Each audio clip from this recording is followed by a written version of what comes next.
Good morning everyone. Ngayon ay first day ko sa aking trabaho, sa bagong trabaho. At ngayon ay ayan, 4:42 AM na. At maliligo na ako and tatry kong i-document yung aking pagko-commute. So samahan nyo ako sa video na to. Hello everyone! So ayan, tapos na ako mag-ayos and it's 5:21 na ng umaga. Gumising ako kanina 4:30. Umilos na ako, nag-ayos-ayos ako, and nanda ko na yung mga gamit ko. And now, aalis na tayo. So, susuot ko lang yung blazer ko and we're ready to go. So, see you sa pagko-commute ko. Sana mabidyohan ko siya ng maayos. Bye! Sobrang dilim pa po ng daan. See you there.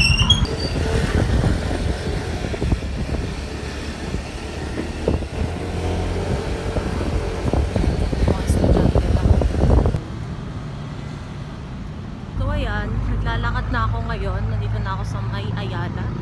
And balitaan ko na lang kayo pag nasa loob na ako ng MRT o pag nakababa na ako. Hello!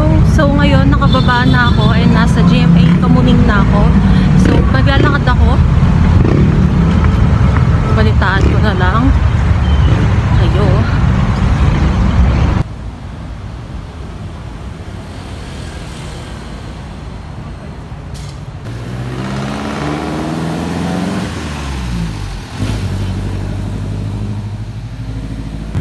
Hello everyone! So ayan, kakababa ko lang ng jeep at naglalakad na ako ngayon pa company. Sobrang aga ko pa, 6:40 pa lang, 8:30 yung pasok. So yan, may time ako magbagal-bagal maglakad kasi hindi naman ako nagmamadali. So, video ako ulit pag nandun na ako mismo. At ito na pala yung outfit for today ko, no? Blue. And mas maganda talagang bumiyahe ngayon. Gawa ng wala pang traffic. Ayan, nakita nyo. Wala pa talagang traffic. So, chill-chill lang ako ngayon.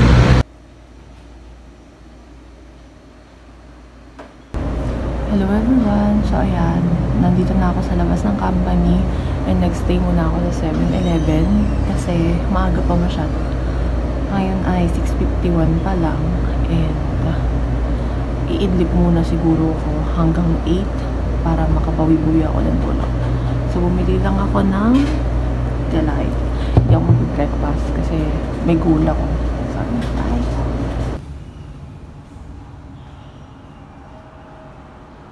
So, ayan, nandito na ako sa my company. Bago ako pumasok, mag-video na muna ako. So, 8:08 na nung umakit ako. And this is my first day. So, balitaan ko na lang kayo pag out ko na or mamayang lunch. Bye!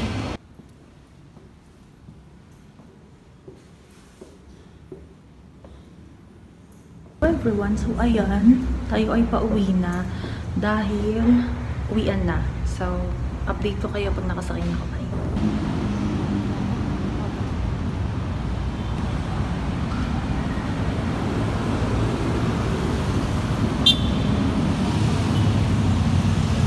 Maglalakad tayo ngayon pa MRT. So, samahan nyo kong maglakad. Sa highway ako. Gamit taas ng tarap ng hagdan na ito ako.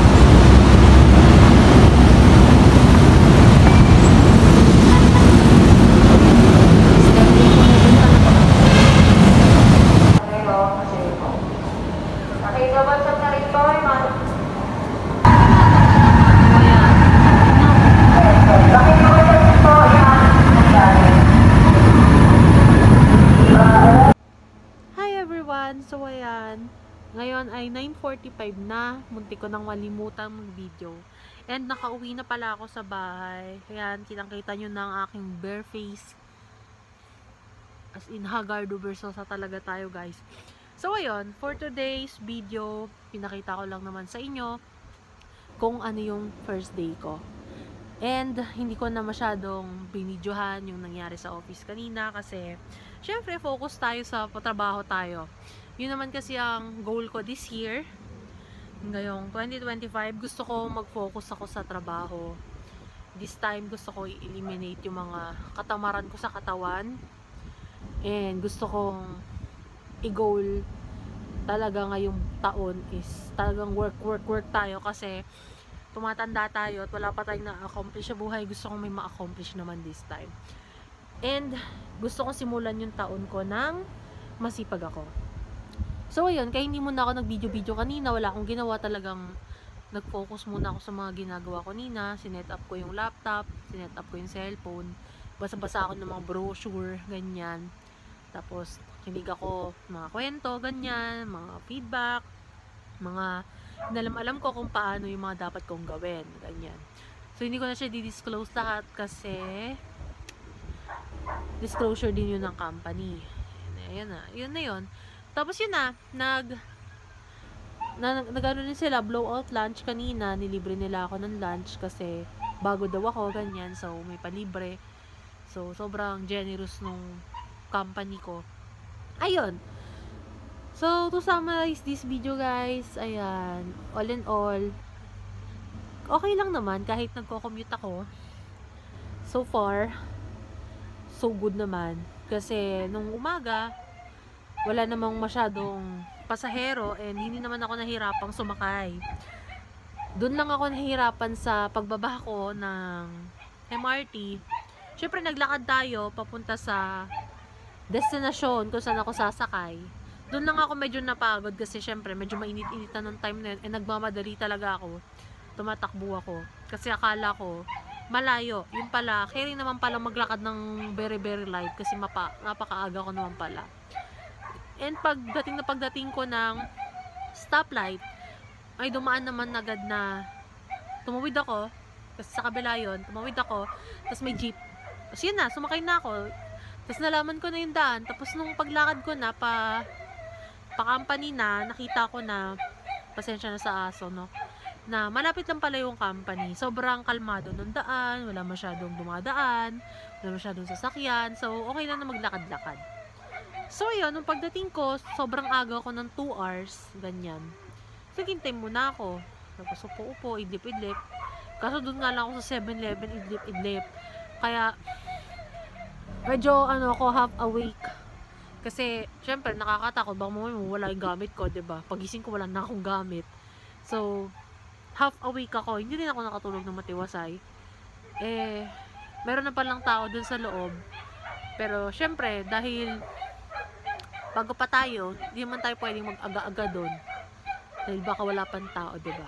So, ayun. Sana ay natuwa kayo sa video na to. Although nakakapagod, pero carry naman. Ayan. And so far, masaya naman ako kasi sobrang accommodating nila, guys. So, yun. I hope this video is, di ko alam kung anong pupulot ko talaga sa mga video ko. More on pagdadaldal ko lang. So, yun. See you sa mga next ko pang video. Don't forget to like and subscribe sa aking YouTube channel para updated ka sa mga ganitong walang kakwenta-kwenta kong video. So, bye!